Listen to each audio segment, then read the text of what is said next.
las reglas y prácticas institucionales. Vamos a tratar de hacer una revisión de las tendencias modernas. En el contexto que voy a permitirme presentar, hay una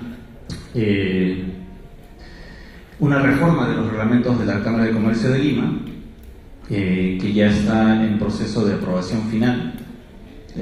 Nuestra idea es tener un nuevo reglamento para el próximo año, el 1 de enero, que empieza a regir ya un nuevo reglamento, y este nuevo reglamento trae muchos cambios importantes. Yo creo que nos ubica nos estandariza internacionalmente. Creo que va a ser un cambio significativo para efectos de la eficiencia en el arbitraje en términos de costos y tiempo.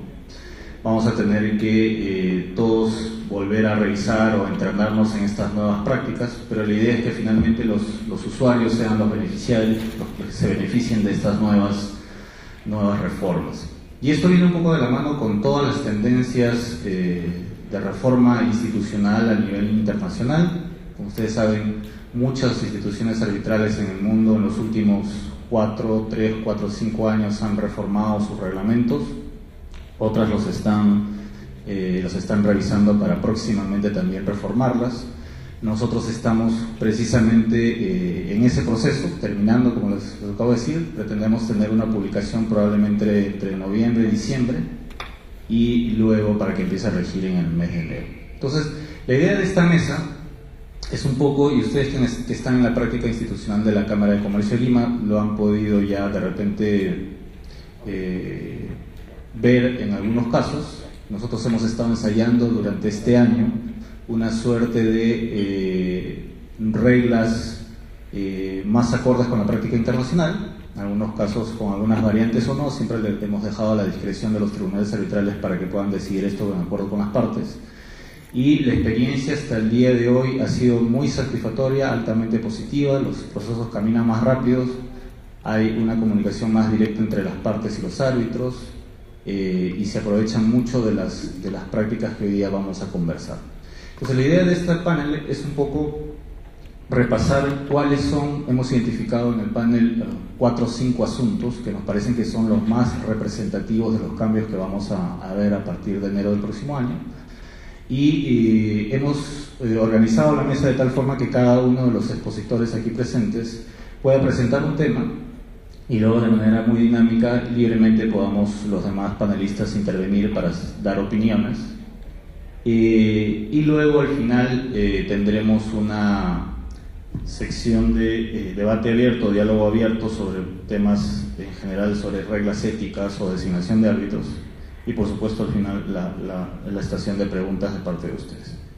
Entonces, el primer tema que tenemos el día de hoy va a estar a cargo del doctor Juan Luis Avendaño, socio del estudio Miranda Llamado, reconocido árbitro en nuestro medio, y él va a desarrollar el tema de el control prima facie de la institución arbitral.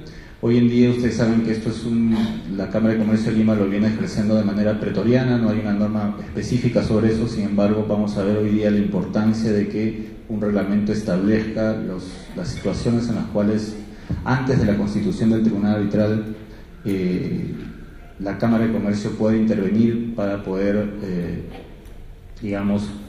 dar una disposición de continuar con el arbitraje o no continuar con el arbitraje de acuerdo a las circunstancias concretas. Entonces, dejo la palabra al doctor Juan Luis Avendaño para este primer tema. Muchas gracias, doctor. Adelante. No, gracias. Gracias a la Cámara por darme esa oportunidad para conversar sobre uno de estos nuevos reglamentos. En realidad la idea es hacerlo más moderno y de esa forma ayudar también a una mayor predictibilidad, entre otros beneficios. La institución, como bien decía el doctor Rubio, es la del control prima facie. Entonces, si vamos como es un latinazgo, o está en latín, como quieran decirlo, se entiende pues que es un control a primera vista. Eso es un control prima facie, un control a primera vista. Y me atrevo a a sugerir una definición, de acuerdo con lo que he leído, con lo que se ha buscado y con lo que, porque no lo tienen todos los países. Yo diría que en Madrid son pocos los que lo tienen, pero la ICC sí tiene reglas concretas sobre este control prima facie, ¿no?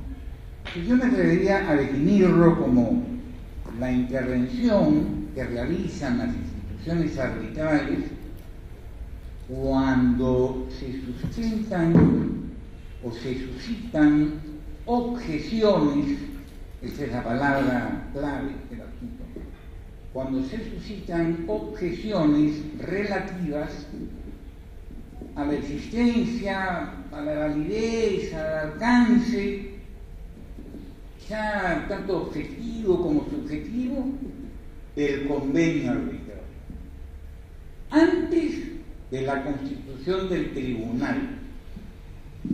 Porque claro, constituido el tribunal, todos sabemos que este es el órgano competente para resolver cualquier tipo de esta naturaleza.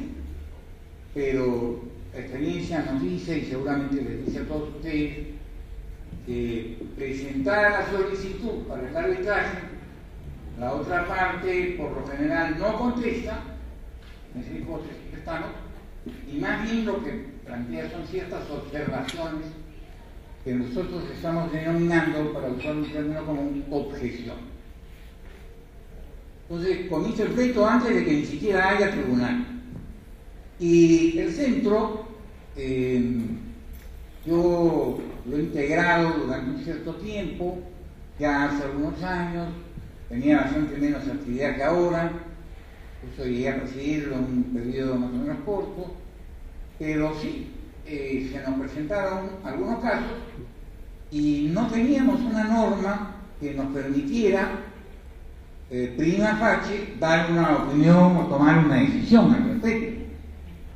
Y ahora va a haber, ¿no?, una norma que le va a permitir al Consejo actuar legalmente y no afuera de la ley o a su buen leal saber y entender, como ha venido ocurriendo hasta ahora, ¿no? Por eso es que esta es una decisión preliminar sobre la continuación o no del arbitraje, preliminar. Y por otro lado, es realmente una innovación del nuevo reglamento, porque no está en el original, como ya lo he dicho, y además, repito, yo sé que lo tiene en la ICC, que lo tiene en México y en algunas ciudades más, pero hay muchos centros de arbitraje muy reputados que no lo tienen todavía. Esto está tratado en el artículo 7º del nuevo reglamento. Y yo me animaría a decir que el legislador o estos miembros de este comité que ha trabajado intensamente se ha puesto en varias hipótesis, como suele pasarle a todo legislador. Jamás se ponen todas. La realidad siempre excede a la imaginación, pero por lo menos tomemos nota de aquellas hipótesis que sí ha contemplado el legislador. La primera es que se presenten objeciones a la competencia del tribunal. Yo no discuto si hay de acuerdo, pero este tribunal que se va a formar no es competente. Ni siquiera fíjense ustedes que se está precisando por cuál de los criterios podría no ser competente, por razón de materia, territorio, cuantía, lo que fuere. No, simplemente se cuestiona la competencia. La idea y lo que propone el reglamento es que el arbitraje debe continuar. ¿Para qué? Para que este caso, que es el más sencillo, sí sea resuelto por el tribunal arbitral, con la norma que todos conocemos del competence, ¿no?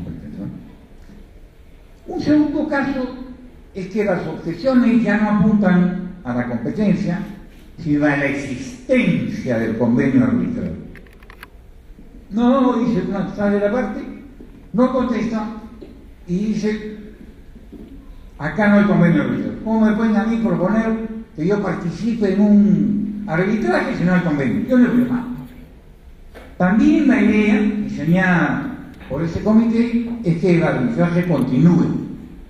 A menos pues que el Consejo, y así se tiene entendido, a menos que el Consejo considere que manifiestamente, se utiliza esta expresión, no existe un convenio.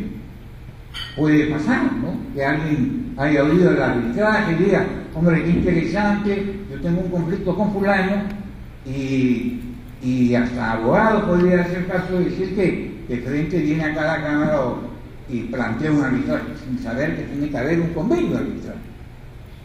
Entonces, en ese caso, la regla sería que sí continúe, ¿no? A menos que, repito, manifiestamente sea manifiesto que no hay convenio. En ese caso, no va a continuar. Esta será una decisión nuevamente opinión. El tercer caso ya se pone en la hipótesis del arbitraje plurilateral, ¿no? Entonces, en realidad siempre son plurilaterales, siempre son dos partes por lo menos, pero multipartes, ¿no? Varias partes. La regla general que ha adoptado también el comité ha sido plantear que continúe, a menos que el Consejo considere que manifiestamente no existe un convenio. O sea, al final la regla es la misma que he señalado anteriormente, solo que en la hipótesis anterior es un arbitraje entre dos y este sería un arbitraje entre 3 o entre 30, da lo mismo. Varias partes, pero lo cierto es que lo que va a mirar el centro es si es que hay o no hay un convenio. En principio, si tiene dudas, va a ordenar que continúe, para que también el tema sea resuelto por el tribunal una vez que se constituye. Si manifiestamente no hay convenio, como en la hipótesis anterior, ordenará nuevamente que no haya arbitraje y así le contestará a quien haya formulado la primera solicitud.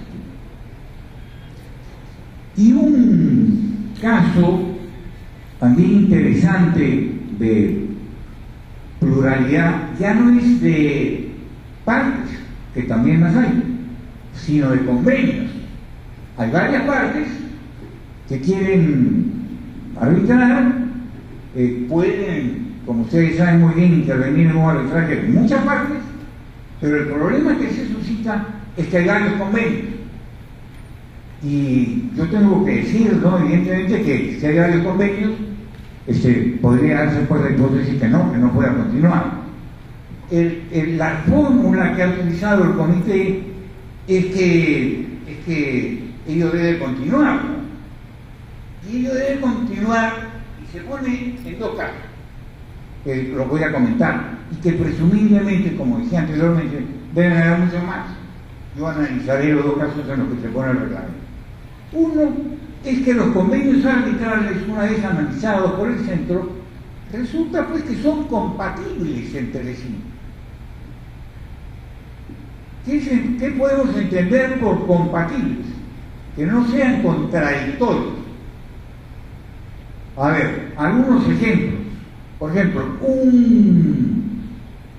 un convenio dice que el número de árbitros debe ser 3, mientras que el otro dice que debe ser 1. Ya vemos que ahí no hay compatibilidad. Podría tampoco haber compatibilidad si las partes han acordado que sea un arbitraje de conciencia en uno de los convenios, mientras que en el otro es un arbitraje de derecho. No hay forma de hacerlo compatible. Evidentemente son contradictorios. Y se me ocurre quizás una tercera, no sé si sería tan aplicable o no, pero que no se pongan de acuerdo sobre la ley aplicable al caso. ¿Ah? Por centros distintos. Claro, por centros distintos, o uno dice que va al centro, otro dice que es a dos. En fin, las posibilidades, como decía yo, son muy variadas, ¿no? Muchas. Yo he puesto 3 ejemplos, el doctor Cantoria completa con 2 más, y estoy seguro que ustedes ya están pensando también en otros casos. Lo cierto es que sí habrá arbitraje. Y el centro dirá que sí, aunque hayan varios, si es que son compatibles, no necesariamente idénticos. Entonces, bueno, se podrá hacer un trabajo y se verá que, salvo en dos aspectos adjetivos, en todo lo demás hay acuerdo y convenio. Y por tanto, se va adelante con el arbitraje. Se arreglan aquellos pequeños puntos no trascendentales en los que puede haber discrepancia y se lleva adelante el arbitraje. Y una segunda hipótesis que ha analizado el comité en este artículo 7, y ya voy terminando con esto, es que las partes del arbitraje hayan acordado que las reclamaciones derivadas de distintos convenios arbitrales puedan ser resueltos conjuntamente en un solo arbitraje, pero de dicho acuerdo tiene que inferirse que estos convenios arbitrales guardan relación con una misma relación jurídica. Yo, por mi formación de procesalista, podría atreverme a plantear una hipótesis, ¿no? Que es la famosa acumulación cuando hay conexidad. Entonces, las partes son distintas, hasta el petitorio puede ser diferente, pero por razón de conexidad, es decir, existe el mismo contrato que rige las relaciones entre A y B con C y D. Entonces, en este caso es una misma relación jurídica. Repito, en términos procesales a esto se le llama acumulación. Y hay acumulación, como ustedes saben, la acumulación de pretensiones, y también hay la acumulación subjetiva. Hasta ahí las reglas en las cuales interviene el tribunal prima facie. Quiero señalar, me dice si se me pasa el plazo, que esta decisión prima facie no podrá ser usada como un acto de prejuzgamiento, porque cuando intervenga a decidir el tema de modo definitivo el tribunal, no se le podrá decir al tribunal, oye, no, ya acá ya decidió el centro tal cosa, porque esa decisión, repito, es una decisión preliminar y no causa cosa juzgada ni puede ser invocada como un prejuzgamiento. Y lo segundo es que leyendo no encuentro, puede ser que esté, pero no encuentro la solución en los casos en que el Consejo decía que el arbitraje no debe continuar. Lo que va a decidir el centro es que no puede continuar en el centro, lo cual no quiere decir que mañana puedan ir a otro centro o que las mismas partes decidan ir resolviendo estos conflictos que ha encontrado prima facie el centro, decían ir a otro. Lo último que yo diría es que el estándar en general sería más o menos alto, ¿no? O sea, la idea es que se le ha dicho al centro, oye, tenemos que trabajar pro arbitraje. O sea, para rechazar prima facie, la incompatibilidad tiene que ser manifiesta y todos los otros defectos que es la falta de convenio arbitral también tiene que ser manifiesto, porque de lo contrario la idea en principio es que el arbitraje continúe prima facie, sujeto a la ratificación correspondiente y definitiva del tribunal. Creemos que esto va a ayudar a resolver problemas previos antes de la constitución del tribunal.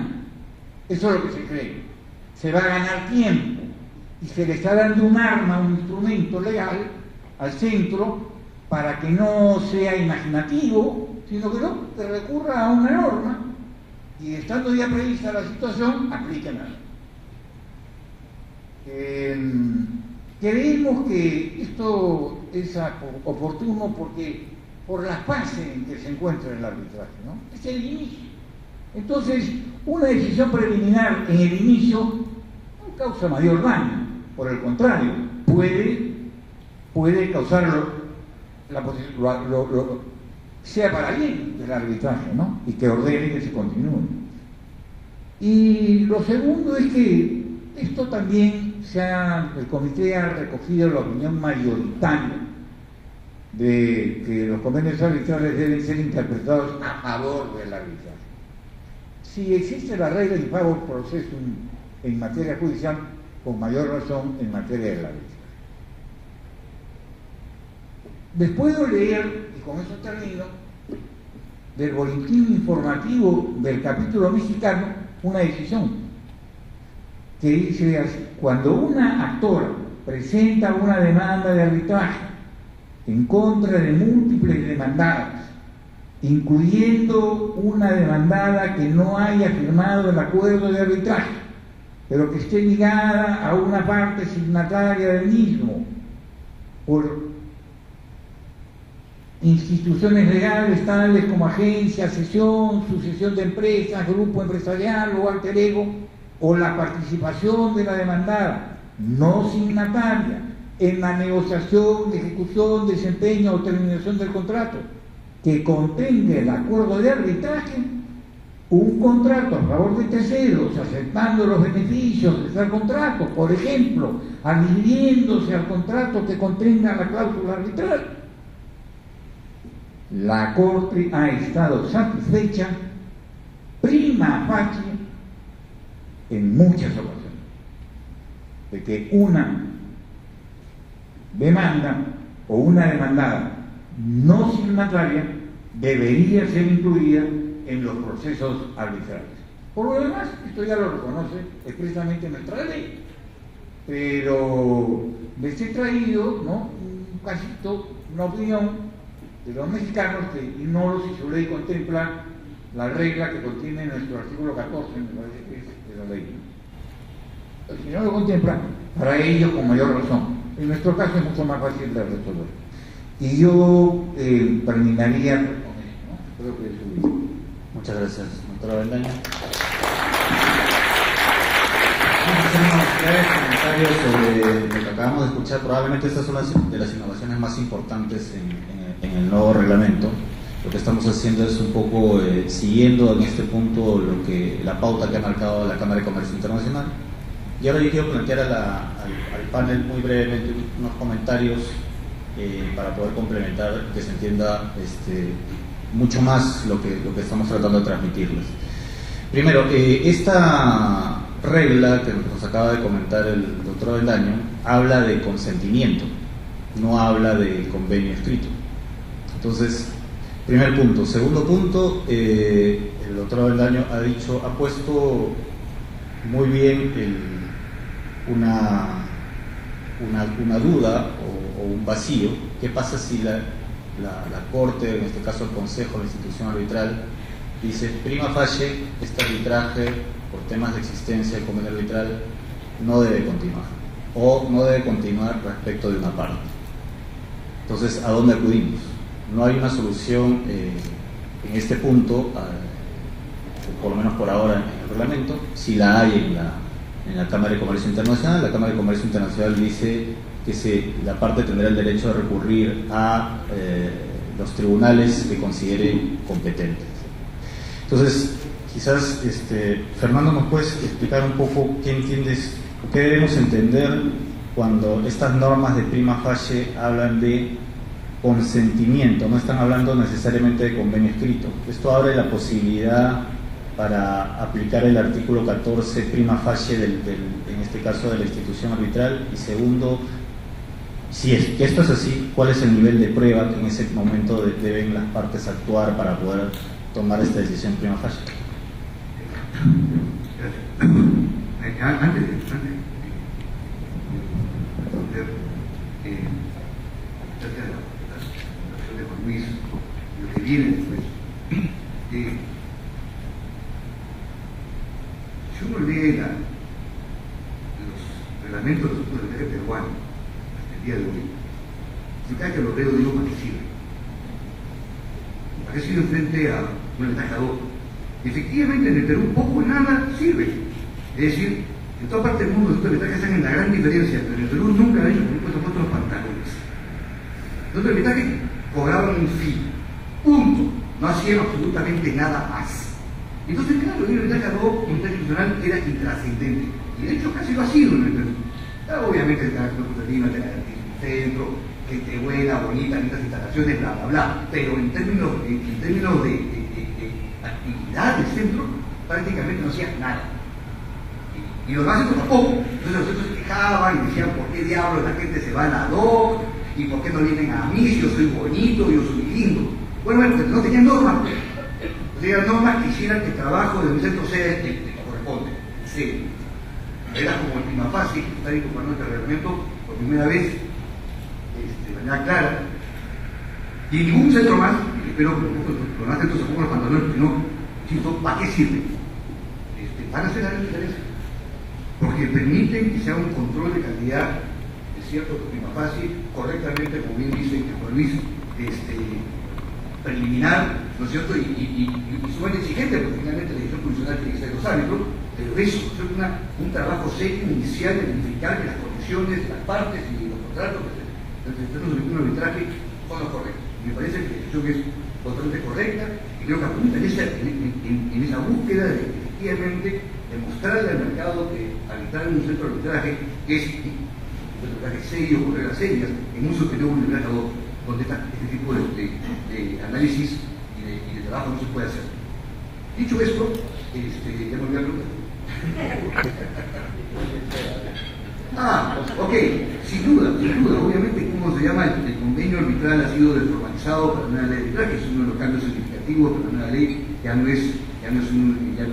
convenio ya no es autolimitante en esas aprobaciones.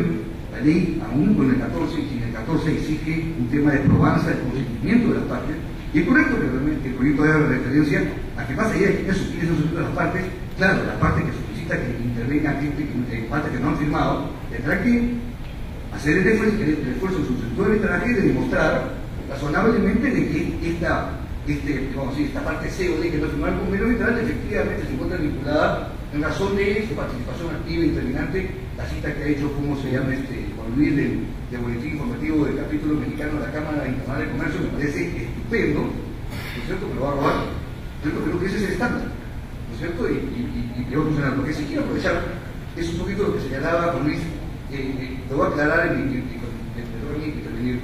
Es que el tema de la vinculación no será tanto por, como está pensado inicialmente, la vinculación de contratos está dado por lo que se llama contratos conexos.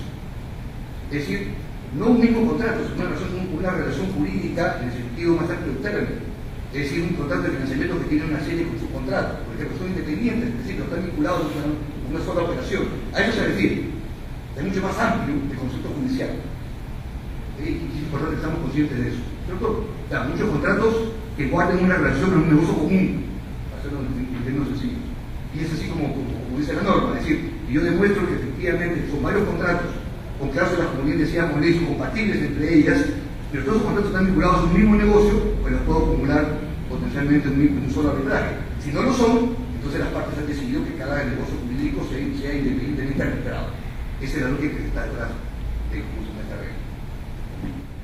regla. Gracias, Fernando. ¿Qué hacemos con si es que las instituciones arbitrales por alguna razón deciden que no debe continuar el arbitraje respecto de una parte? ¿A dónde deberían acudir las partes en este caso? ¿A un tribunal estatal, a los jueces? ¿Debería irse a otro arbitraje? Que efectivamente no hemos tocado este tema en el reglamento, es un tema que estamos todavía terminando de pensar. Como les decía, la Cámara de Comercio Internacional dice que recurriría a un tribunal arbitral, un tribunal estatal competente. Cuando hemos preguntado a los de la Cámara de Comercio Internacional si conocen alguno de estos casos, ellos no refieren que haya situaciones en las cuales se haya presentado. Entonces es un tema para pensar, porque quería trasladarle un poco la reflexión a María del Carmen, a Rolando, cómo consideran que se debe manejar este tipo de situaciones en las cuales de repente respecto de una parte adicional no encuentra prima facie el Consejo o la institución arbitral que lo vincule un acuerdo, ¿dónde debería recurrirse? ¿Alguna idea? ¿Un comentario? A ver, primero, buenas tardes. El primer comentario que haría con respecto a este tema es que el motivo por el cual entendemos que se ponen estas reglas en el reglamento tiene una palabra que es predictibilidad, que es una cosa de las más importantes que uno busca cuando justamente va al arbitraje administrado.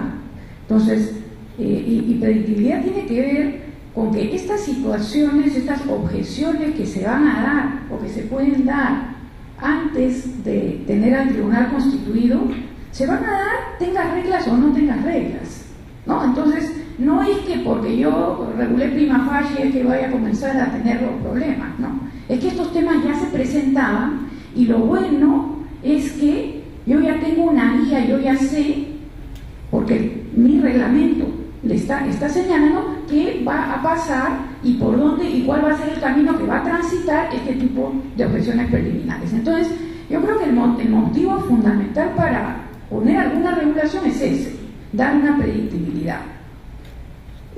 Al tema ya concreto de ¿y qué pasa cuando decimos no sigue? ¿No? Es que casi nunca, o sea, te estás poniendo en una situación muy extrema, porque se va a preferir siempre darle una salida, pero en esa situación extrema, ¿ya? Yo creo que lo que hace la Cámara de Comercio Internacional es lo que corresponde hacer, es decir, bueno, mira, ya, si ya en ese extremo que me tuve que decir esto, mira, no hay forma de que siga, entonces habrá que ir pues a un tribunal estatal. Es casi como si impugnaran un laudo, ¿no? Pero digamos, es la única salida de ir a buscar ya, si es que se cree que ha habido algún atropello en ese lado, de ir a un tribunal estatal, ¿no? Sí, coincido plenamente, porque ante la patología del acuerdo de las partes, si éstas no se ponen nuevamente de acuerdo para conmutar a un arbitraje ad hoc, etcétera, no puede quedar en indefensión y sin solución la controversia, por lo tanto tiene que procesarse en fuero común. A ver, estamos hablando del caso realmente de un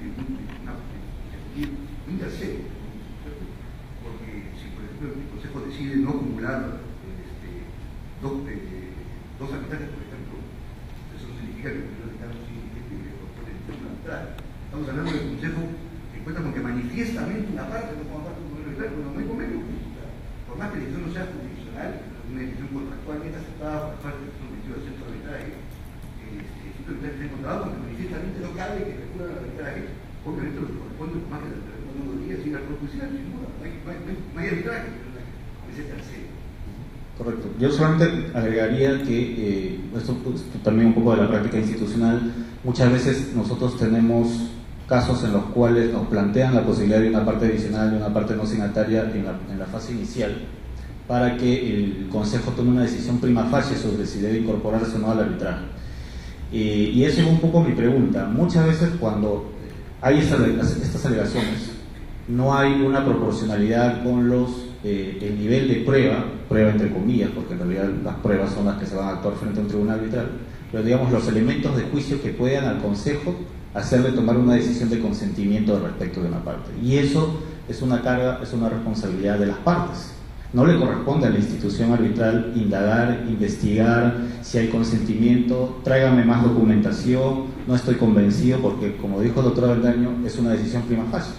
Al final del día, las partes, si no llegaron a convencer prima facie a la institución arbitral de que realmente tiene una circunstancia de consentimiento por parte adicional o parte no signataria, obviamente la institución arbitral no va a hacer ese trabajo y probablemente no esté convencida y va a decidir no continuar respecto de una parte. Entonces, creo que aquí, a modo de reflexión, es importante que todos los usuarios tomemos conciencia de que esa carga de la prueba, de nuevo entre comillas, para poder determinar si continúa un arbitraje respecto de una parte adicional no signataria, está en las partes y no está en la institución. La institución solamente toma una decisión o hace una valoración prima facie.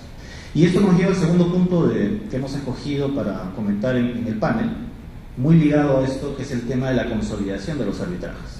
El tema de la consolidación de los arbitrajes es un tema, como ustedes saben, que tiene su complejidad. De hecho, la ley, cuando se evaluó este tema, dijimos que es imposible hacer regulaciones como lo hacen algunos países europeos sobre consolidación, porque no hay todavía acá una cultura arbitral, y esto en realidad lo que puede hacer es complicar un poco las cosas. Entonces, la idea fue poner solamente unas 2 líneas diciendo, de alguna manera, previendo la existencia de la consolidación, pero con la idea de que esto debía ser desarrollado por los reglamentos arbitrales. Bueno, eso fue en 2008, estamos en 2015, y no hay ningún reglamento arbitral en el Perú hasta la fecha que haya desarrollado este tema. Entonces, nosotros estamos con este reglamento pretendiendo, a nivel de contractual, como decía Fernando, regular el tema de las consolidaciones, que cada vez es una realidad. También lo decía María Carmen, todas estas cosas que están sucediendo ya los tenemos en las prácticas, ya los tenemos en los casos, y hasta ahora desafortunadamente no teníamos una norma clara. Entonces, Fernando Cantuarias nos va a presentar ahora un poco cómo va a funcionar, cuáles son las reglas más importantes en este tema de consolidación de arbitrajes. Fernando, gracias. Una verdad de orgullo, pero que el 99% de los abogados se olvidan todos los días. El arbitraje es hijo del contrato. Hijo del contrato. Eso significa que quitémonos de encima todas estas tonterías que hemos aprendido. Yo ya estoy hablando en temas arbitrales. Que hemos aprendido de las consolidaciones y demás especiales, es decir, el Código Penal Civil, sino de la legislatura distinta. La manera como un juez atrae a partes o cómo incorpora contratos es un problema judicial que espero nunca aprenderlo, pero tiene que ver la lógica con el tema judicial. El arbitraje, repito, todo esto parte de un contrato y por tanto toda la lógica de atracción de partes, no se lo digo yo, o de consolidación del arbitraje depende esencialmente de la voluntad de las partes.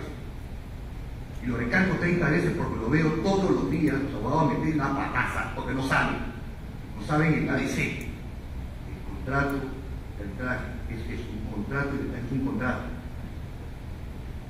Por tanto, para entender cómo esto debe funcionar, se requieren reglas claras.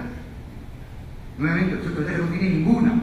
Es increíble que del año 96 tenemos más de 20 años una ley de arbitraje moderna y el centro de arbitraje de este país simplemente sigan teniendo reglamentos de la época feudal. O sea, una porquería de reglamento. Realmente lamentable. Me da pena que luego de tanto esfuerzo recibo hoy día, y me da la alegría que por fin la Cámara de Constitución Lima se ponga el pantalón nuevamente, lo digo, es inverosímil. Entonces todo queda a la buena de Dios en este país. El tema requiere de dos aproximaciones. Primero, consolidación de arbitrajes, es decir, solicitud de arbitraje iniciada, que puede estar referidas a dos escenarios. El primero, que haya dos arbitrajes, solicitudes de arbitraje respecto a un mismo contrato. El segundo, que haya dos o más solicitudes de arbitraje respecto a contratos, pero son conexos, vinculados. Eso es la primera problemática.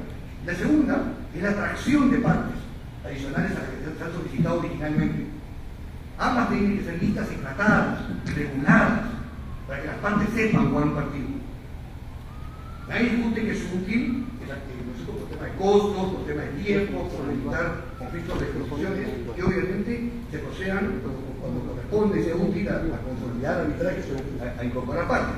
Pero repito, todo esto requiere un punto de partida inicial que lo vuelvo a insistir. Depende del contrato. Si las partes no han dicho nada, ¿cómo lo hacemos? Aplicamos las normas CPC, falso, mentira, absurdo, porque son normas judiciales. Nos estamos metiendo la patazaza. Y todo el mundo que está sentado en esta sala lo hace, no todos, la mayoría lo han hecho alguna vez en su vida, metiendo la patazaza y violando los impactos de las partes. Y además se presenta un segundo problema, que es esencial, que nadie le importa y nadie lo tiene presente. Y que desgraciadamente hasta ahora, gracias a Dios hasta ahora, no ha generado un daño ante una relación porque nadie se le ha ocurrido plantearlo. Y es que hay un problema. Todos estos temas generan un problema adicional, que es la constitución de un tribunal arbitral. ¿Cuántas veces a mí me han pedido ustedes que luego iniciamos un arbitraje y incorporaron una parte? ¡Qué absurdo! ¿Cómo voy a incorporar a una nueva parte si la parte no ha participado en la legislación de los árbitros? Todos los días le llegan solicitudes a la naturaleza que demuestran ignorancia supina de que el arbitraje es un contrato y que las partes tienen derecho a participar en la elección de los árbitros. Por lo tanto, me alegra el centro de arbitraje por fin, acá con eso sea nuevamente, es que ponga orden e inteligencia en la ignorancia peruana en materia de arbitraje. ¿Qué nos propone? Nos propone el artículo 8, el artículo 7, que es parte ya leído por Juan Luis, el 8 y el 9. ¿Qué nos dice? Muy simple. Aquí nuevamente creo yo, y hacemos bien, creo yo, es seguir la experiencia especialmente de la CCI.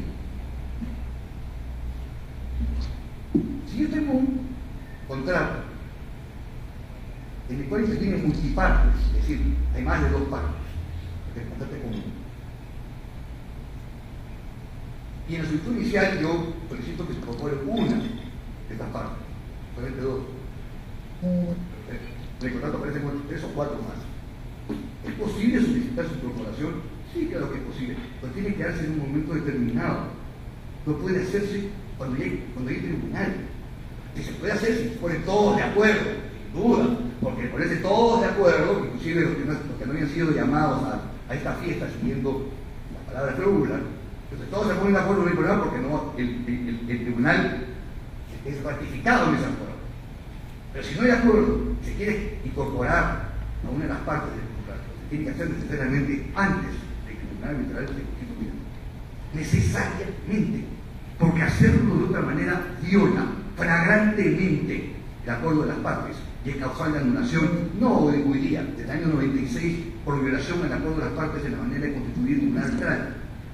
Cosa que si los abogados lo supieran, ya hubieran habido decenas de anulaciones en el Poder Judicial simplemente diciéndolo. Me alegra saber, para bien del laudo, que la ignorancia en esta materia ha sido, ya va a cumplir mayoría de edad. Entonces, ese es el primer supuesto. Si ya se constituyó el tribunal arbitral, no puede incorporar a otra parte, salvo que haya acuerdo unánime. Y eso es lo que regula el artículo 8. Con posterioridad a la constitución del tribunal arbitral, la incorporación procederá solo si las partes, incluyendo la parte adicional, presentan una solicitud de común acuerdo.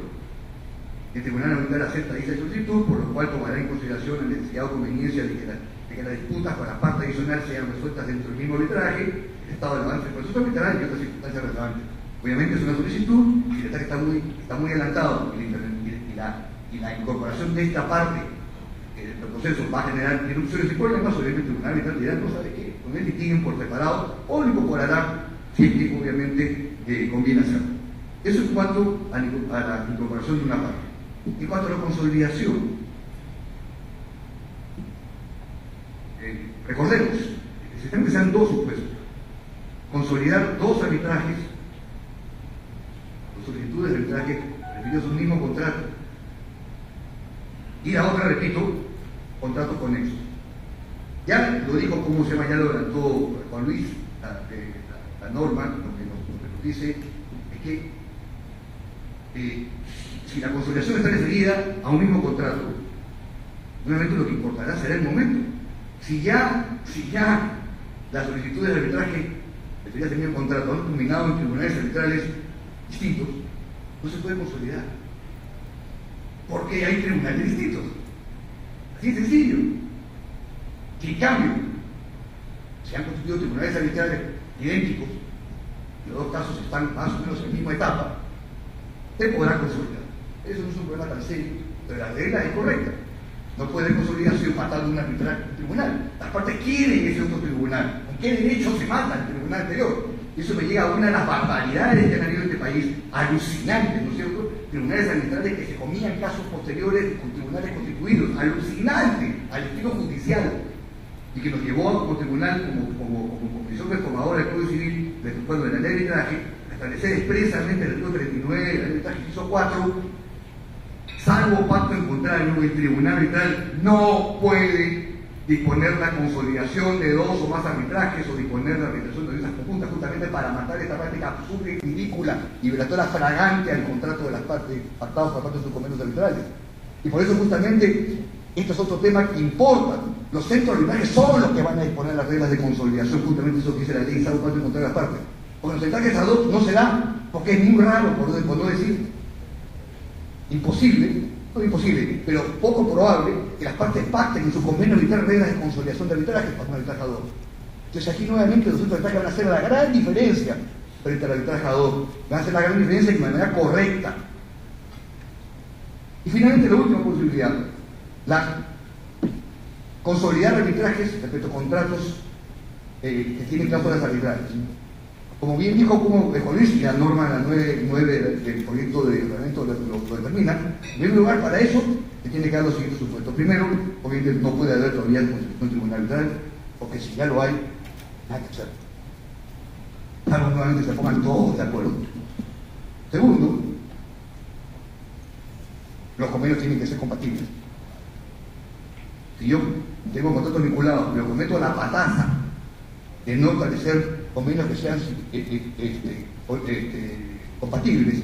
Por ejemplo, pacto en el contrato A, paga el Congreso de Lima, y en el contrato B, al CHAM, ¿cómo voy a consolidar los arbitrajes que tienen reglas distintas? Las partes están de acuerdo a su voluntad, libre voluntad, contrato, han acordado que cada uno se ha separado, por más que obviamente, estoy seguro, el problema fue el abogado, o el ex abogado que metió la pataza, pero el pacto está ahí. Hecho eso, el reglamento futuro, que espero que salga aprobado, establece que es posible la consolidación. Fuera de ello, fuera de esos momentos y esas condiciones, ¿cierto? Una vez que el tribunal se ha constituido, la consolidación de dos arbitrajes solo podrá proceder si las partes de los distintos arbitrajes presentan una solicitud común, de común acuerdo, para consolidarlos. Nuevamente, el respeto y el respeto al contrato. Creo yo, repito, que esto es absolutamente necesario. La ignorancia en este país en materia de consolidación y de comparación de partes, el arbitraje es dramática. Pero esa es la realidad. Nos manejamos con criterios judiciales que son inaceptables en el arbitraje. Violamos flagrantemente los acuerdos y los contratos de las partes. Creo que ya es hora de ponernos los pantalones a aprender a arbitrar. Muchas gracias, Fernando. Gracias. De nuevo, desde el punto de vista de la práctica institucional, creo que la reflexión es, muchas veces vemos que se resuelven, y ustedes también lo saben, desafortunadamente a veces se resuelven laudos parciales o situaciones de precisamente partes adicionales o partes no signatarias aplicando las normas del Código Procesal Civil, de terceros intervinientes, coadyuvantes, excluyentes, todas las modalidades como una aplicación supletoria, que no está prevista en la ley de arbitraje, pero no solamente no está prevista, sino que además son normas que están diseñadas para jueces, que sí tienen jurisdicción o tienen coacción sobre todo ciudadano, no así en el arbitraje. Ahora, el doctor Juan Luis Avendaño, como tiene también relación con el tema que él ha desarrollado, nos va a hacer unos comentarios sobre este tema de la consolidación. Sí, bueno, la consolidación se pone más o menos en las mismas hipótesis que yo analicé anteriormente, porque en el artículo 9 dice que las reclamaciones hayan sido promovidas bajo el mismo convenio arbitral. Entonces, y luego dice que hayan sido promovidas bajo más de un convenio arbitral. En el primer caso me parece evidente que no hay ningún problema. En el segundo, recurre a la fórmula que yo les he anticipado. Si hay más de un convenio arbitral, será factible la consolidación en la medida en que estos convenios sean compatibles entre sí, o en todo caso que provengan de una misma relación jurídica. Hay un buen ejemplo también sobre esto que yo omití mencionar en el caso anterior, pero que lo puedo hacer ahora. Habrán dos procesos y nos preguntamos si es que procede la consolidación cuando uno es un proceso de construcción, se deriva en el arbitraje de un contrato de construcción, y el otro es un fideicomiso que es constituido con el importe de las ventas. Entonces es evidente la relación que existe entre el contrato de construcción con el fideicomiso. En el fideicomiso incluso hay un tercero, ¿no? Sin embargo, los objetos de ambos contratos son completamente distintos. pero la relación jurídica parece ser una sola. Entonces allí lo conveniente, ¿qué cosa es? Efectivamente, la consolidación, ¿no? Ahora, no ha dicho el doctor Cantuarias, y yo le pregunto, ¿cuál es el momento? Porque yo sé en qué momento es prima facie. Ahora yo le pregunto, ¿y la consolidación? ¿En qué momento es? O sea, ¿ya están tramitándose los arbitrajes? No. Dije, esto tiene que ser antes del tribunal. Por eso digo que lo que tiene corresponde que si usted presenta una solicitud contra mí por el contrato de obra, y luego yo presento una solicitud de arbitraje por el contrato que comenzó, inmediatamente, tiene que actuar y solicitar al centro y consolide estos arbitrajes por las partes. Si hay alguna profesional que forma parte del mismo negocio, tienen que ser compatibles, ¿no es cierto? Pedir que se junten, que se acumulen, que se consoliden, ¿no es cierto? Y se construya un solo tribunal arbitral. Porque si es después de un tribunal arbitral, sonamos. Porque si impone esa consolidación, está yendo contra otra parte, ya que ellos tienen que ser independientes. Pero la norma estaría diciendo algo distinto a lo que dice el doctor Cantuarias. Es bueno que discrepemos, ¿no es cierto? O sea, si no, empiezan a dormir ustedes. A ver, el inciso segundo del artículo 9 dice, cuando proceda la consolidación, se realizará en el arbitraje que haya comenzado primero. A menos, por eso es para aclarar, a menos que las partes se acuerden lo contrario. O sea, esto no nos lleva a la conclusión que ya esté constituido el tribunal. Nos está refiriendo solamente que la solicitud de arbitraje sea la primera, ¿no? Claro. Y luego el siguiente punto, no sé si crea la duda, el centro podrá también adoptar medidas para procurar de que, si no es posible proceder con la consolidación, los distintos arbitrajes puedan, a lo menos, ser conducidos y resueltos por el mismo tribunal arbitral. Acá sí ya hay un tribunal, hay dos tribunales arbitrales constituidos. Sí, pero la norma se pone un sujeto muy particular. Imagino por un momento que un autor su ejemplo es buenísimo. El contrato de obra y el contrato de fideicomiso. Pero sucede que por alguna razón el ex abogado de las partes, los ex abogados de las partes, yo lo plantearía, no hicieron compatibles para la cosa de cosas arbitral. No es posible consolidar. Pero sí es posible, por ejemplo, el centro, si tiene el control tiene las partes, en donde los árbitros sonamos. Partes que quieren nombrar de otros tipos, es un problema. Pero imaginemos que el centro tiene el control en la elección del tribunal arbitral. No puede consolidar porque las cosas no son compatibles. Vamos a decir que uno era arbitraje de derecho, otro de derecho de conciencia, por ejemplo. Acá ante el centro. Entonces, si tiene el control del tribunal, va a intentar, en lo posible, de que el tribunal de ambos sea el mismo. Y de esa manera también disponer de los que caminen de manera paralela. Con la finalidad, esencialmente, de reducir al máximo posible un conflicto de discusiones. ¿No? Eso es lo que quiere decir la norma, ¿no? Parece una norma bastante excepcionalista. Es un caso muy raro, pero evidentemente lo que se perseguiría en esa hipótesis es evitar fallos contradictorios. Pues, ¿no? De hecho, el centro en algunos casos ya ha tomado esa política, cuando son árbitros únicos o presidentes de tribunales arbitrales. Como no tenemos normas de consolidación, hemos tratado en algunos casos de ir hacia la designación del mismo presidente o del mismo árbitro único para facilitar justamente y resolver estos problemas. La doctora Tovar, del estudio de Chocopar, nos quiere hacer también unos comentarios sobre este tema.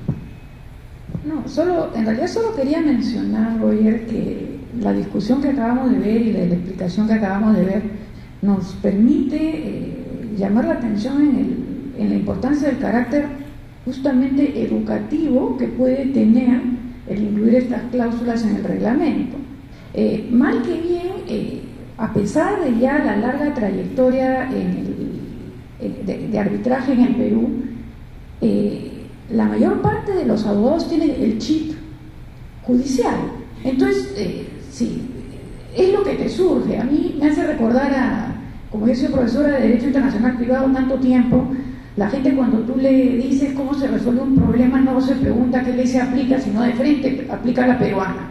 Y entonces yo le digo un ratito, hay que ponerse el chip del Derecho Internacional Privado. Y aquí es como que hay que ponerse el chip del arbitraje. Y como el chip que te nace es el judicial, es muy bueno que el reglamento los reglamentos de los centros aporte esta solución que les permite decir un momento luz roja. No puedes ir por el lado judicial porque esto es algo diferente. Y yo creo que en ese sentido hay que aplaudir que se incorpore. Algo diferente viola el pacto de las partes. O sea, no es un juego. Y es causal de anulación hace 20 años. Y si es un lado que queda fuera de Perú, es causal de no reconocimiento más de la Constitución mayor. O sea, no estamos hablando de un tema menor.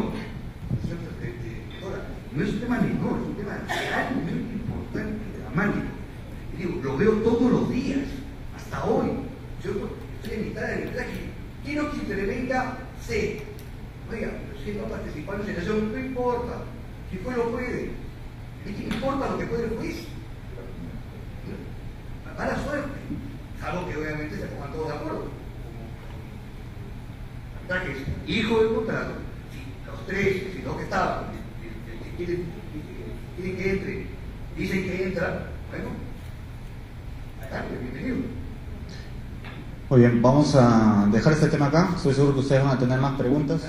¿Quiere agregar? Hay que saber de todos modos, ¿no?, que esa intervención eventual de un tercero que no resulta ser una parte no signataria, pero que conoce la existencia del arbitraje y pretende ingresar, como decía Roger, constituyéndose primero como viceconsorte necesario, lo rechazan y luego dice que como coadyuvante y como el tribunal busca la norma en los reglamentos y no existe, entonces lo rechazan.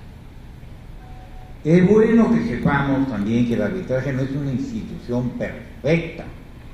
¿Por qué? Porque puede dar lugar a que ese tercero, el día de mañana, diga que se ha violado, que se ha resuelto un tema, violándose su derecho de defensa, al no habérsele permitido ingresar en ese arbitraje. Conozco casos. Yo estoy defendiendo en este momento un amparo, pero que está expresamente contemplado en el precedente María Julia. Este es un caso típico en el que los terceros pueden recurrir al amparo porque se había podido violar su derecho de defensa. Y el tema no está tan claro, porque si bien son dos procesos y en uno de ellos lo vengo ganando más o menos fácilmente, se me produjo una discordia. Y uno de los árbitros dijo: a este señor no se le puede oponer ese laudo por el principio elemental de la cosa juzgada. Y hasta cierto punto ese juez tiene razón. O sea, hay que tener presente que el no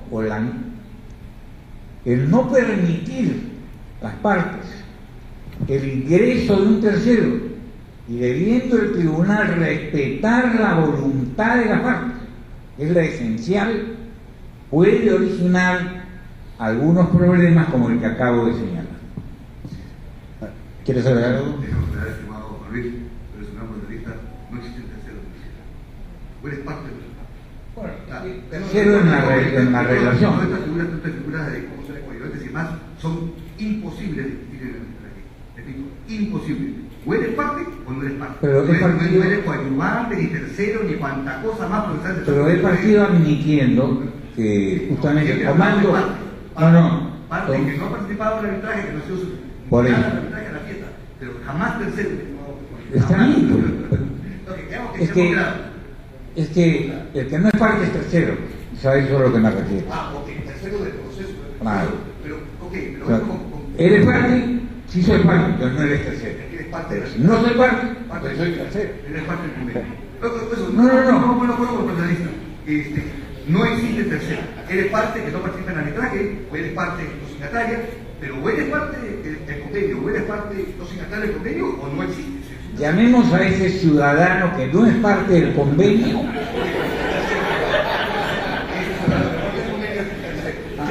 Así es.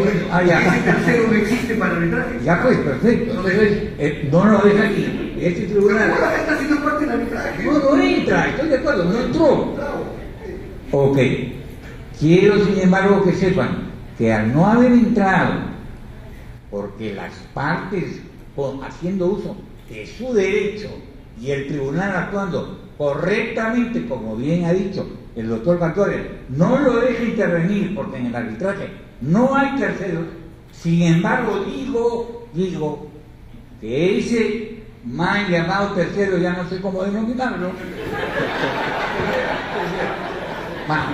estamos de acuerdo, ese puede ir al amparo, se puede haber violado su derecho de defensa. Yo lo digo, claro, porque se le ha violado su derecho de defensa y puede haberse resuelto en ese arbitraje un tema que afecta a los derechos y la esfera jurídica de ese tercero.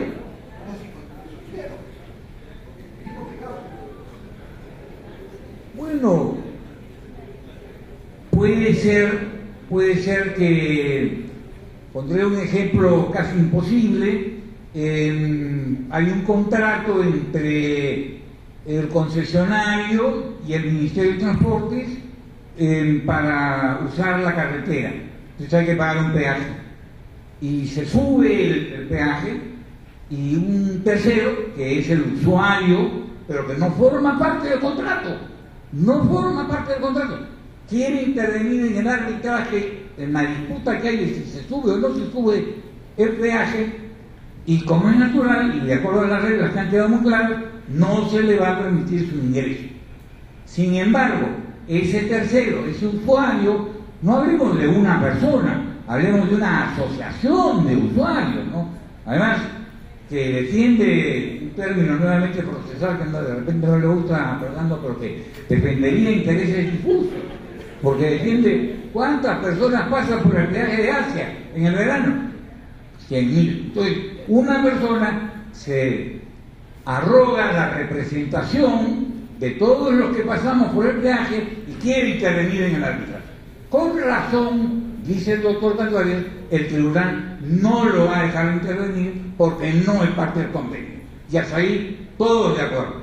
Sin embargo, ¿se ha afectado o no se ha afectado la esfera jurídica del usuario? Sí. ¿Por qué? Porque se le ha aumentado el pago o la tarifa que tiene que pagar. Bueno, tú me pedís un ejemplo y yo te he puesto una buena. Vamos a continuar porque este debate seguramente da para seguirlo conversando en break. Seguramente vamos a tener oportunidad de regresar, pero creo que los puntos de vista en contraste han quedado claros.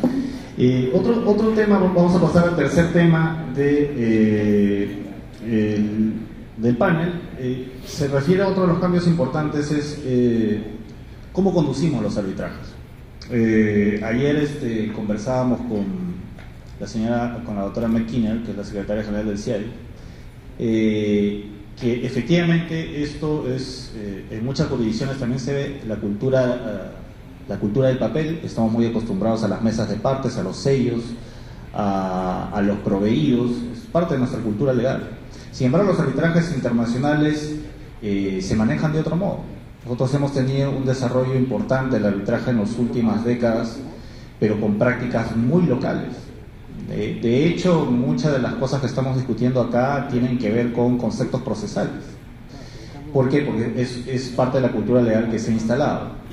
Lo que nosotros pretendemos con estas nuevas reglas es romper un poco esos parámetros y caminar hacia un sistema de comunicación más fluida entre árbitros y partes, el uso de calendarios procesales, el uso de audiencias concentradas, de tal modo que no haya una suerte de jungla de presentación de escritos que tienen que ser necesariamente proveídos por los tribunales, sino que realmente el proceso arbitral esté concentrado con un calendario que permita la presentación de los escritos que corresponden, la demanda, la contestación, la estación de pruebas, las audiencias, etcétera, etcétera.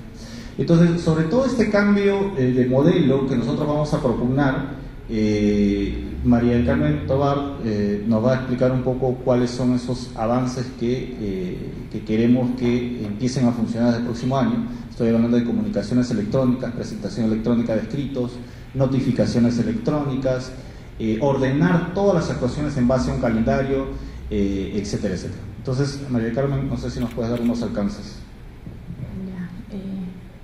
Bueno, cambiando un poquito el tema, mientras ahí creo que sigue el debate. Ayer quienes estuvimos en la tarde hemos escuchado decir varias veces que el Perú, a pesar de nuestros defectos en el arbitraje, he visto desde fuera un arbitraje con mayúsculas, como un lugar donde el arbitraje se ha desarrollado en forma muy positiva, ¿no? Y eso es cierto, ¿no? A pesar de los temas que tenemos por mejorar. Pero creo que también es bien importante en este momento en que el crecimiento exponencial del arbitraje en nuestro medio, especialmente en el arbitraje de carácter nacional, que a pesar de que en el Perú no hay mucha diferencia entre arbitraje nacional e internacional, en la práctica, la forma como se conduce, a pesar de que las reglas puedan ser muy parecidas, la forma en cómo se conduce un arbitraje nacional de un arbitraje internacional es distinto. Y el crecimiento exponencial que estaba yo señalando de ese arbitraje nacional, que es en el que todos estamos involucrados en el día a día, está llevando a que se nos está yendo un poco, a que hay una serie de amenazas de la eficiencia y de lograr aquello que buscamos en el arbitraje, ¿no? Y en realidad buscamos en el arbitraje que haya una diferencia respecto de lo que es el litigio en el Poder Judicial. Buscamos una serie de ventajas que no se encuentran en el Poder Judicial simplemente porque es de una naturaleza distinta, como ya se ha estado comentando. Entonces, en este contexto tenemos que intentar dar un paso hacia adelante e intentar que las prácticas en el manejo, en la conducción diaria del arbitraje nacional nos permitan superar los problemas que se vienen dando. Y los problemas que se vienen dando están muy vinculados a lo que podríamos llamar la falta de eficiencia que se viene dando. Y eso se traduce en tiempos muertos entre las actuaciones, es decir, en que a pesar de que, como vamos a mencionar como ejemplo, ponemos plazos cortísimos para las actuaciones y sin embargo vemos que el arbitraje se prolonga mucho, ¿no? O la excesiva procesalización del arbitraje. Entonces, a modo de ejemplo, tenemos muchas reglas de arbitraje que nos dicen, ya, para demandar 10 días, para contestar 10 días, y parece pues una maravilla, ¿no? Ese proceso va a terminar rapidísimo. Y sin embargo, nos damos con que sí, efectivamente se plantea la demanda en 10 días, pero una vez recibida la demanda por el tribunal, pasan fácilmente 20 o 30 días antes de que se le ponga en conocimiento a la otra parte y la otra parte también tenga esos otros 10 días. Y luego comienzan a generarse escritos que tienen que ser puestos en conocimiento de una parte y de la otra, y se comienzan a multiplicar esta cantidad de espacios, y ya no queremos decir qué es lo que sucede cuando ya hay que hacer actuación de pruebas entre el momento de citar una audiencia o si se frustra una audiencia porque la audiencia no había estado verdaderamente coordinada. Entonces creemos que en esto el reglamento no es que va a poder imponer claramente una práctica, pero sí puede establecer una serie de herramientas que ayuden a que se haga del arbitraje un procedimiento mucho más eficiente de lo que se viene dando hoy en la práctica, ¿no? Y una de esas herramientas, y que creo que es una herramienta potente, es la de establecer la notificación y comunicación por correo. Pero es que no se trata aquí simplemente de que me van a notificar por correo, sino que prácticamente voy a crear un espacio a través de la comunicación vía electrónica para que las partes y el tribunal estén en contacto y puedan directamente intercambiarse las comunicaciones, lo cual va a suponer también que el tribunal tenga menos actuaciones, es decir, vamos a eliminar todos estos traslados que comienzan a darse, que hacen que cada vez se pueda parecer más el poder, un arbitraje a lo que es el poder judicial. Eso en el arbitraje internacional es absolutamente natural, es la forma como se da en el arbitraje internacional, la creación de este espacio en el cual yo ya la demanda la presento con conocimiento a mi otra parte y ya no hace falta de que nadie le tenga que trasladar y lo responderá de la misma forma, y el tribunal intervendrá en la medida en que esto sea necesario. ¿Ya? También la tendencia, y ahí vamos a comenzar a ahorrar tiempos, y vamos a comenzar a hacer un proceso bastante más exigente para las partes y para los árbitros. De repente las partes vamos a comenzar a ponernos un poco nerviosas, porque eso nos mantiene realmente muchísimo más activos, pero redunda en beneficio del proceso. Entonces, estas buenas prácticas, que no tenemos por qué no tenerlas incluidas, las tenemos que ir incluyendo. Y las herramientas están siendo puestas en el reglamento. Pero ojo, el que las herramientas estén siendo puestas en el reglamento no significa que vayan a funcionar solas. Aquí va a ser necesaria, y yo creo que en ese sentido invitaría a Roger a la reflexión, va a ser necesario intentar capacitar a los árbitros para que las utilicen, difundir a las partes sobre la mejor forma de utilizar estas prácticas para que realmente entremos en esta nueva generación de arbitraje local, que quizá antes, porque no habían tantos, no se nos prolongaban tanto los arbitrajes basados en esta situación de generar escritos y vacíos y lo que llamábamos tiempos muertos. Recuerdo que estábamos conversando en el comité y discutíamos la regla por defecto de cuántos días deben haber para contestar una demanda o para presentar una demanda, y Roger quería ponerlo bien cortito y los abogados decían no ganas nada diciendo que una demanda se presenta en 10 días si se presenta incompleta, sin las pruebas, sin las pericias, sin los testimoniales, y además luego se queda encarpetada. Entonces es preferible que pongas un plazo en el que las partes se sientan cómodos y sobre todo que las partes participen en decir, ya, la voy a presentar en 30 días, 60 días, mira, 90 días, pero va a ser completa, ¿no? Y además va a ser directa, y la fecha no va a ser que vamos a contar los días, vamos a decir que es el 30 de abril. ¿Ya? Y vamos a ganar muchísimo también con otra herramienta que se está poniendo, que es el establecer calendarios procesales. Eso en derecho, en el arbitraje internacional también es absolutamente normal, pero en cambio en el arbitraje local no se viene utilizando, y no porque no se pueda. Ahora la herramienta está facilitándolo, pero no se utiliza no porque no se pueda, sino porque no tenemos la cultura de hacerlo. Y por eso yo creo que es importante invitar a todos los que están aquí, árbitros y partes peruanas, a adoptar esa cultura y decir, el día que vamos a poner las reglas, vamos a poner el calendario, señores. ¿Ya? Y en ese calendario yo no voy a poner 10 días, 5 días, 4 días, no. Voy a poner 30 de abril, 30 de julio, y la audiencia tal semana. Y con eso vamos a ganar un montón, porque luego y con eso y con la seriedad de no mover las fechas si no hay una buena razón. Y en el nuevo reglamento se dice que para mover esas fechas tiene que ser en consulta con los abogados. Me van a perdonar aquí los que yo digamos tengo una participación mucho más como abogado que como árbitro, pero es del día a día de nuestro país que cambien la fecha de las audiencias con muy poca anticipación y sin consultar a los abogados, y establezcan otra fecha sin consultar a los abogados. Eso en el Poder Judicial ya es así y tiene que ser así, pero en el arbitraje no.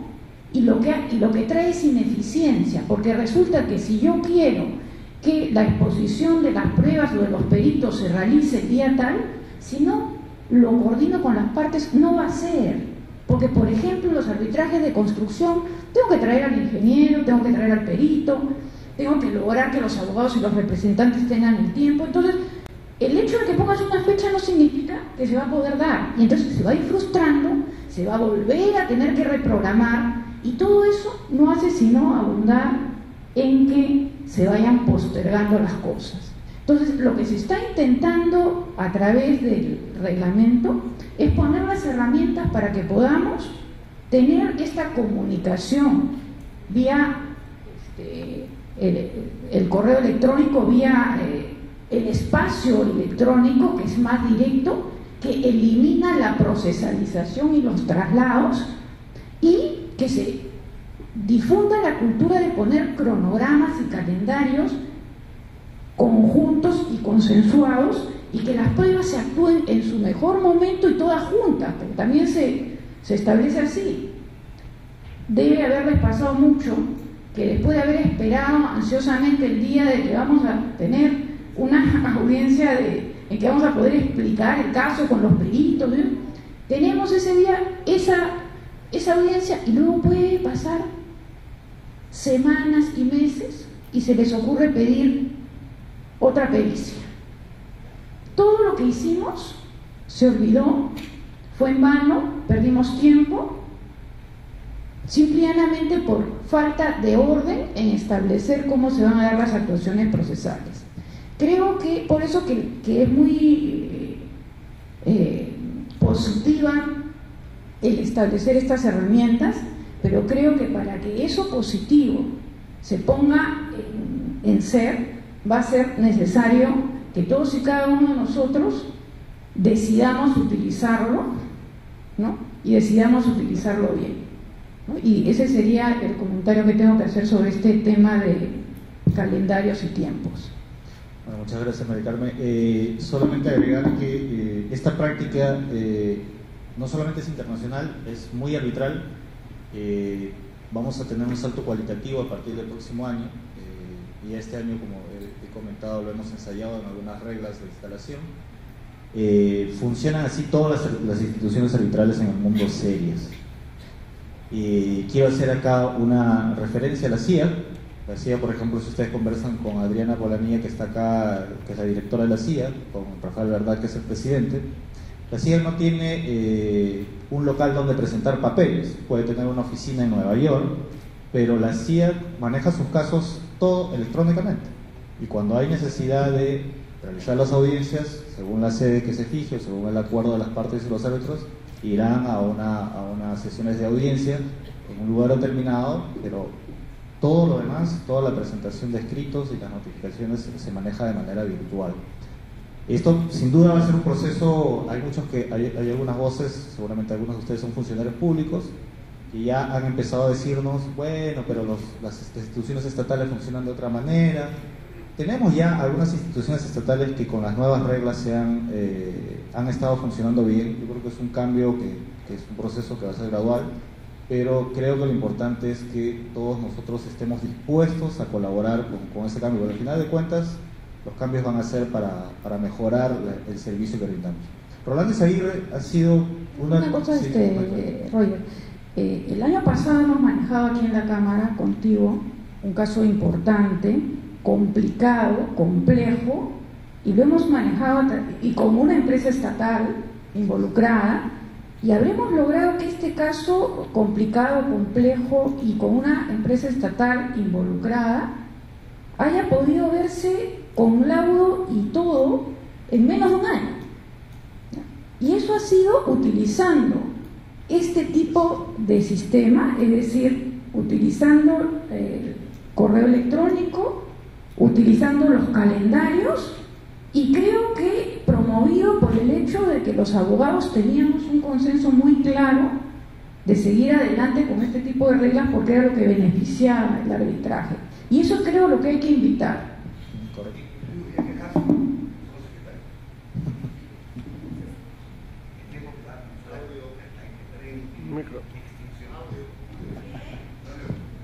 mejor. Están por ahí. Los únicos que debían pitear con honestidad, porque yo tengo varios arbitrajes internacionales donde está el Estado parando por medio y ahí sí no se quejan y todo lo que te acaba de decir muy bien y la doctora Tobar lo hacen perfectamente bien y lo saben hacer, así que yo no sé qué se quejan. Los únicos que debían quejarse con honestidad son los secretarios, ¿cierto? En un arbitraje tan malo como el que tenemos en el Perú, tan tontamente malo, ¿no es cierto? Con 70, 80 resoluciones, somos unos estúpidos jueces, corriendo traslados, barbaridad y media. Eso no es arbitraje, señores, eso es un juicio privado, ¿ya? Eso no es arbitraje. No sabemos arbitrar, nuevamente, no sabemos arbitrar. Nos creemos árbitros, ¿ya? No tenemos nada, señores. Lo que no somos jueces, porque no estamos en el Poder Judicial, pero de arbitraje, nada. Y ahí los secretarios son necesarios, pues. Preparen el proyecto corriendo traslado. A conocimiento, démosle 10 días y se tiran 70, 80 estúpidas resoluciones inútiles. Bueno, ya no, pues. En un juicio, en un arbitraje complejo como que nos plantea la doctora Tobar, ¿cuántas órdenes procesales subieron? ¿5? ¿6? 10, ya. Era un caso complejo. En un arbitraje internacional inmenso, sin mucha complejidad, 4 decisiones.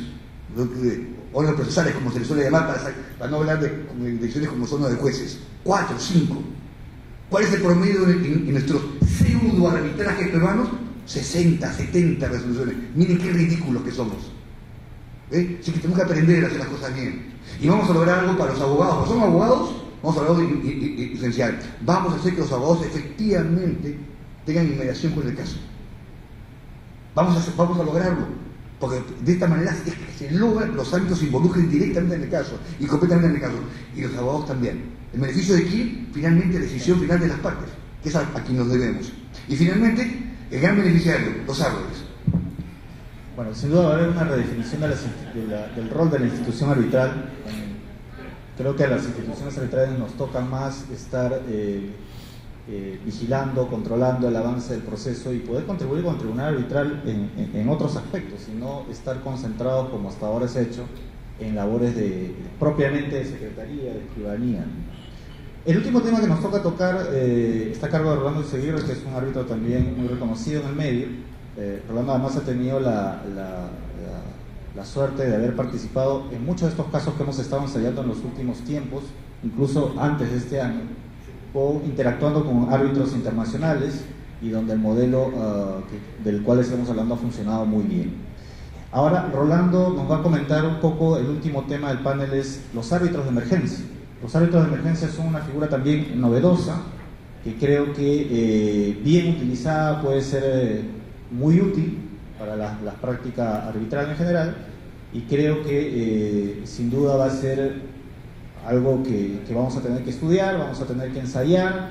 Es una enorme responsabilidad también para quienes les toque ser árbitros de emergencia, pero creo que eso es otra de las novedades que trae el reglamento, que también en el mundo internacional está siendo utilizada poco a poco. Entonces, Rolando, muchas gracias y adelante. Correcto. Muy buenas tardes. Que por una cuestión de orden, y como voy a citar, voy a recurrir a algunos artículos del proyecto, creo que es preferible ver una presentación que preparé para esta tarde. Esta institución del árbitro de emergencia o de urgencia, como se conoce en otros reglamentos, es una incorporación de un mecanismo al nuevo reglamento de la Cámara o al proyecto de la Cámara.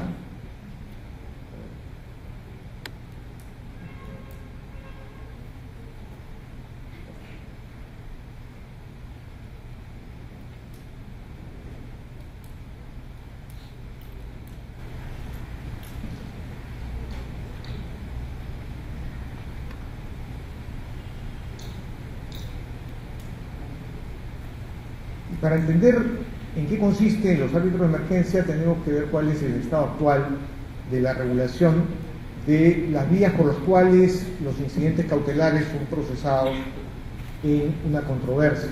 Hay una etapa prearbitral y una etapa arbitral, y de acuerdo a la ley de arbitraje, el artículo 47, como pueden ver, hay una vía judicial para obtener medidas cautelares, órdenes provisorias, antes de que se inicie el proceso arbitral. En la etapa arbitral, la competencia es del tribunal constituido de acuerdo a la definición del artículo 27, inciso 2, y a la competencia expresa que le da el artículo 47. Una vez que ya está constituido el tribunal, solamente el tribunal tiene competencia para estos incidentes y puede incluso revisar, modificar o revocar las decisiones anteriores a su constitución que hayan recurrido al Poder Judicial. ¿Dónde se ubica el árbitro de emergencia? De aprobarse el proyecto de reglamento, el árbitro de emergencia, este instrumento, este mecanismo, es una vía extrajudicial prearbitral, es decir, una alternativa a la vía judicial para tratar de obtener una orden o una provisión de naturaleza cautelar. En la etapa arbitral, una vez que ya el tribunal esté constituido, asume la competencia y por lo tanto puede modificar, revocar o alterar la decisión del árbitro de emergencia, y si éste no dictó ninguna provisión, carece ya de competencia porque será asumida por el tribunal arbitral. ¿Qué instrumentos recoge el proyecto de reglamento? Básicamente toma como referencia el esquema de la CCI en el árbitro de emergencia, y acá está la definición: es hasta antes de la constitución del tribunal, cualquiera de las partes que requiera medidas cautelares urgentes podrá solicitar que se inicie un procedimiento ante un árbitro de emergencia, el árbitro de emergencia, de conformidad con un apéndice 3 que regula todo el procedimiento y la manera de designación de este árbitro, que no es designado por las partes, sino por el Consejo. Las ventajas que ofrece este mecanismo frente al ya existente de medida judicial prearbitral es la celeridad. En el apéndice, el artículo 3 dispone que la designación del árbitro de emergencia por el Consejo es en 2 días, y el plazo para que el árbitro de emergencia dicte tu orden cautelar es de 15 días. En otros reglamentos incluso se reduce ese plazo a 7 días, como el de la Corte de Arbitraje de Madrid. Otra ventaja es la especialidad y disponibilidad del árbitro y la confidencialidad, lo que no ocurre en la vía judicial, porque no hay confidencialidad alguna entre la opción de esta etapa de medidas cautelares judiciales. El árbitro de emergencia es como cualquier árbitro, por lo tanto va a tener la obligación de independencia, de imparcialidad, de disponibilidad, se va a comprometer a asumir el encargo que le va a otorgar el Consejo, y por lo tanto tendrá que resolver en los plazos previstos que se han señalado en el proyecto de reglamento como el 15 días. Este derecho es un carácter alternativo a la vía judicial, por lo tanto no quiere decir que excluye la vía judicial. La parte puede optar entre solicitar la designación del árbitro de emergencia o recurrir a la vía judicial para obtener una medida cautelar. Ustedes se dirán cuál es la diferencia fundamental. En la vía extrajudicial va a tener que escucharse en principio a la otra parte, tiene que correrse traslado rápidamente dentro de los plazos, mientras que en la vía judicial puede disponerse en principio la previsión cautelar sin escuchar a la otra parte. La habilitación que contempla el esquema del proyecto de reglamento, que es el artículo que ustedes tienen enfrente, es una habilitación de origen. Quiere decir que por el hecho de someterse a los reglamentos de la Cámara, ya las partes se someten al mecanismo extrajudicial de arbitraje de emergencia, que cualquiera de estas puede optar por promover, sin excluir la vía extrajudicial. Más bien, si no quisieran estar sujetos al eventual camino del árbitro de emergencia, tendrán que expresamente convenir la exclusión de su aplicación.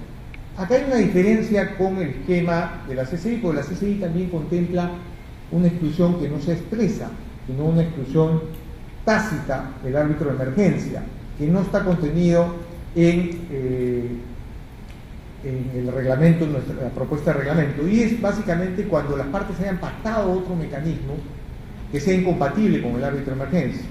En la CCI tiene su explicación porque también tienen otra vía, que es el reglamento del procedimiento precautorio, que es la designación de un tercero llamado referee para las partes de un acuerdo designan para que pueda dar o dictar previsiones cautelares. Pero otra de las excepciones en las cuales también ocurre que hay un pacto que es incompatible con la intervención de árbitro de emergencia es en los contratos FIDE, en los que hay mecanismos previos al arbitraje, conciliadores o discutor, en los cuales se les otorga a estos esta facultad de conocer las provisiones cautelares que las partes quieran promover. Por lo tanto, la exclusión tácita por incompatibilidad reconocida en la CCI debería entenderse que también resultaría aplicable en algunos casos a esta figura de reglamento en el caso de la Cámara de Comercio de Lima. ¿Qué medidas puede adoptar? Acá también hay una distinción con el esquema de la CCI. Tal como está plasmado el reglamento, puede adoptar cualquier tipo de medida cautelar, aunque como hemos visto en la definición, tiene que tener carácter de urgente. La CCI distingue las medidas de carácter de urgencia, es decir, aquellas que no pueden esperar a que se constituya el tribunal arbitral para que queden en competencia los árbitros de emergencia. Y aquellas que podrían esperar a que se constituya el tribunal, pero la parte no quiere ese tiempo de espera, irían al procedimiento del referee o el tercero del procedimiento precautorio. En el caso de la propuesta de reglamento, hay, si bien no una referencia directa que el tiempo de espera en la constitución del tribunal, sí hay en consideración ese factor, porque hay un control prima facie, digamos, de la constitución del árbitro de emergencia en el reglamento, y eso está a cargo de la Secretaría General. Se dispone en el apéndice tercero, que contiene las reglas del árbitro de emergencia, que la Secretaría puede disponer que no se tramite la solicitud del árbitro de emergencia cuando parezca más apropiado proceder a la constitución del tribunal arbitral y a la remisión de la solicitud cautelar respectiva a este. Es decir, la Secretaría va a hacer un control previo sobre la oportunidad de la urgencia y posteriormente, si pasa este control previo, será el Consejo quien designe al árbitro de emergencia. ¿Cuándo cesa el carácter vinculante de las decisiones del árbitro de emergencia? Cesa en principio cuando no se presenta la solicitud arbitral dentro de los 10 días siguientes a la fecha de recepción de la solicitud de medidas de emergencia. Es similar, digamos, al esquema que contiene el artículo 47 de la Ley de Arbitraje respecto a las medidas cautelares extrajudiciales, con la diferencia que acá no hay un plazo de caducidad de 90 días. Sencillamente, si se presenta la solicitud de arbitraje, esa medida cautelar se va a mantener, dictada por el árbitro de emergencia. También cesa cuando el Consejo admite la recusación del árbitro de emergencia, con las mismas causales, obviamente, de la recusación de cualquier otro árbitro, pues este no es un árbitro, salvo la característica de que se ocupa solamente de los incidentes cautelares, tiene las mismas responsabilidades, obligaciones y derechos de los demás árbitros. Y por el desistimiento de la solicitud del arbitraje o la terminación del arbitraje antes de dictarse el laudo final, y obviamente una vez que se constituye el tribunal arbitral, que es el que entra a tener competencia respecto a todos los incidentes cautelares. La revocación de la decisión cautelar: toda medida de emergencia puede ser revocada o modificada por solicitud fundada por el árbitro de emergencia o también por el tribunal arbitral ya constituido. Hay un solo caso que he podido apreciar en esquemas similares que recogen el árbitro de emergencia, que admite la revocación por tribunales judiciales, que es el reglamento del Tribunal de Arbitraje de Barcelona, que dispone y consigna expresamente que en vía judicial se puede revisar una decisión de árbitro de emergencia. En el esquema de la Cámara no está previsto eso, pero creo que no puede admitirse una revisión de la decisión del árbitro de emergencia, pues ya hay un pacto expreso y promovido e impulsado el uso de este mecanismo por la parte. Por lo tanto, eso no quiere decir que eventualmente la parte que no ha promovido constituir el árbitro de emergencia recurra al Poder Judicial, es cosa distinta. El tema es cuando la decisión ya ha sido optada por el árbitro de emergencia, este puede modificarla, o obviamente cuando ya carece de competencia y es sustituido por el tribunal arbitral o cuando entra en competencia el tribunal de arbitraje, este es el que tiene la potestad de revocar esa decisión. El único esquema que se aparta de este procedimiento, repito, es el del Tribunal de Arbitraje de Barcelona, que admite a los tribunales del Foro Común la revisión de medidas cautelares del árbitro de emergencia. Acá están unos antecedentes de esta figura. ¿Cuál es la lógica que eventualmente pueda tener su aplicación? Bueno, hay que advertir que está sujeta al pago de unos aranceles especiales que va a ser materia de una regulación y aprobación por la Cámara. Ahí hay que tener mucho ojo, porque una de las críticas a la CCI es que el alto costo disuade el uso de esta figura del árbitro de emergencia. Otra figura va a ser eventualmente, dependiendo de la estrategia de defensa de cada parte, si es que quiere promover la adopción de una medida cautelar sin escuchar a otra parte, directamente por la decisión del juez en la vía procesal, o si prefiere optar rápidamente por una decisión especializada y rápida en la vía del árbitro de emergencia. Con eso les agradezco su paciencia y estamos para las preguntas del caso.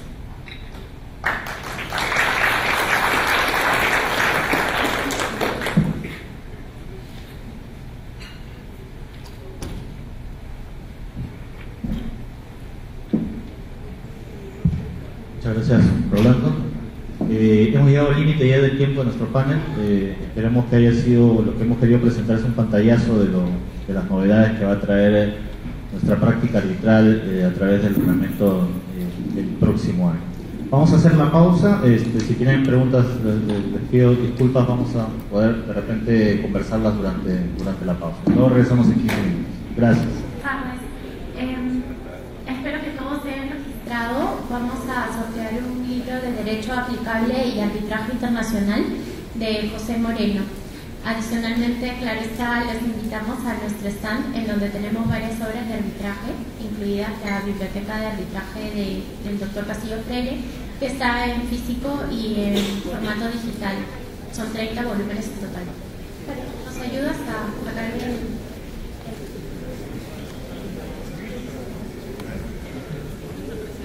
Otra vuelta que le dé. El notario dice que debe estar presente acá en el simposio.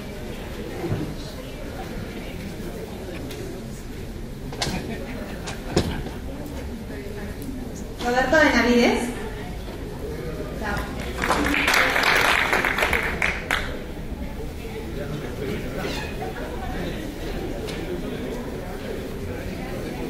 Cuidado, permiso. Foto, permiso. Foto.